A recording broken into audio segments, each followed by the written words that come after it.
BJP में रह करके बीजेपी की खिलाफत करना, इनके बगावत करना बड़ा मुश्किल है। जब से मोदी और शाह के हाथ में सत्ता की चाबी हाथ में लगी है, तब से ये मानिए कि बीजेपी का चाहे कितना बड़ा लीडर है या फिर संस्थापक है या फिर संघर्ष के नेता है, वो अब बीजेपी में ये मानो कि वो अब बोलना बंद ही कर गए हैं। लेकिन एक शख्सियत ऐसी है जो कि कांग्रेस से 2014 से पहले बीजेपी में एंट्री करता है और आज भी वो बीजेपी में बगावत करने से चूकते नहीं हैं और कहीं ना कहीं उनकी बात भी मान ली जाती है। तो वो कौन नेता है, कब उसने चलाई, तो क्या वो खेल कर सकता है हरियाणा सरकार के साथ में? क्या वो बीजेपी के विधायकों को तोड़ करके वो कांग्रेस के साथ सत्ता बना सकता है? आज इसी पर विश्लेषण करेंगे। उससे पहले आप भी कमेंट करके बताइए, क्या ये पॉसिबल है कि अब बीजेपी के विधायकों को लेकर के कांग्रेस की सरकार बनाना है?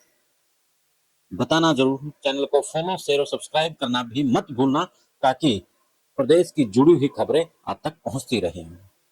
सभी को नमस्कार, आप जुड़ चुके हैं द इनसाइडर न्यूज के साथ और मैं हूं कुलदीप खंडेलवाल।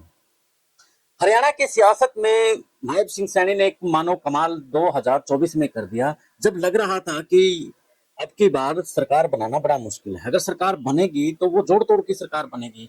और जो आंकड़े आ रहे थे उस वक्त, आंकड़े भी यही बता रहे थे लगभग कि कांग्रेस सरकार बना जाएगी। लेकिन जातीय मैनेजमेंट और नायब सिंह सैनी की कार्यशैली के कारण से सत्ता में बीजेपी दोबारा से लौट गई।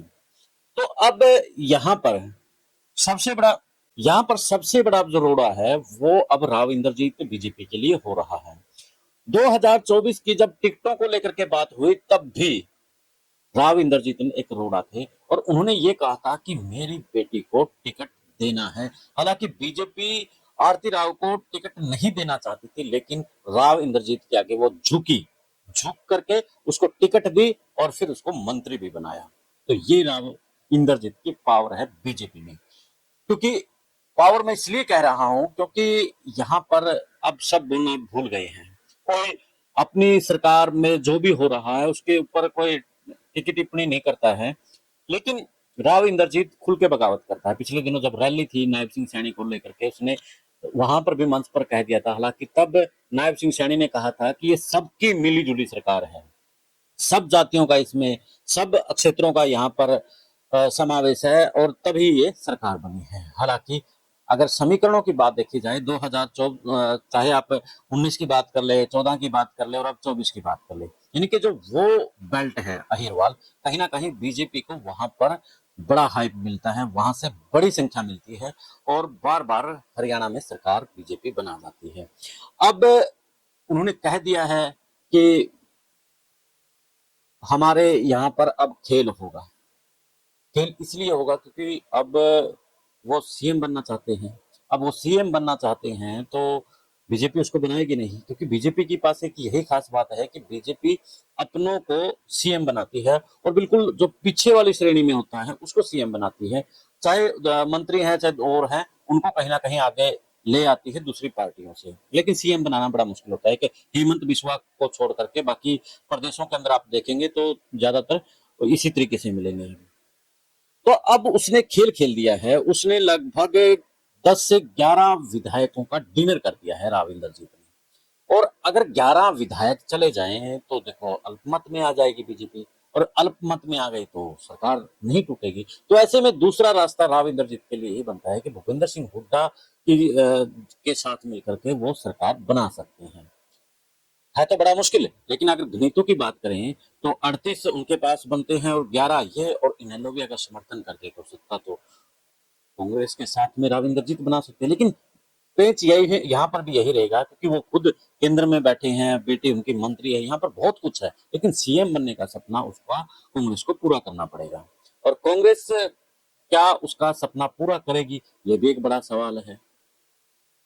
लेकिन यहाँ सवाल यही खड़ा होता है कि बीजेपी राव इंद्रजीत के मंसूबे पूरे करने देगी। पहले उसको टिकट भी दे दिया उसकी बेटी को और फिर उसके मंत्री भी बना दिया।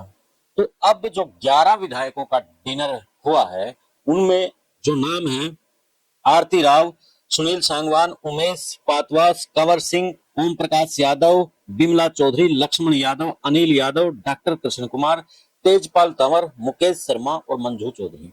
यानी कि इन विधायकों का उन्होंने डिनर बुलाया है और सियासत में एक बड़ा हलचल पैदा कर दी है कि राव इंद्रजीत कुछ करने वाले हैं और करने वाले हैं। 11 विधायकों का डिनर तो इशारा इसी तरफ कर रहा है कि वो कुछ ना कुछ अब खेल करने वाले हैं। बीजेपी में है मुश्किल, लेकिन राजनीति में कुछ भी हो सकता है दोस्तों। और समय भी अपना खेल खेलता है तो बड़े करवट बदलता है तो बड़े तरीके से बदलता है। तो अब क्या ये समय बदलने का टाइम है या फिर राव इंद्रजीत यहाँ पर अपनी जो राजनीति का अनुभव है वो दिखाएंगे? क्या भूपेंद्र सिंह हुड्डा के साथ में मिलकर के वो सरकार बनाएंगे? तो इसके लिए समय का इंतजार करना पड़ेगा। तब तक आप भी कमेंट करके जरूर बताइएगा दोस्तों कि क्या लगता है कि राव इंद्रजीत यहाँ पर खेला करेंगे या नहीं। चैनल को फॉलो शेयर सब्सक्राइब भी कर लेना। द विश्व प्रेम न्यूज नेटवर्क के तहत हमारा the insider media, election watch, तमाम इस तरह के चैनल हैं, तो आप चैनलों से जुड़े और देश और प्रदेश की खबरों की असली तरह की जानकारी लेते रहें। जय हिंद, जय भारत, जय हिंद।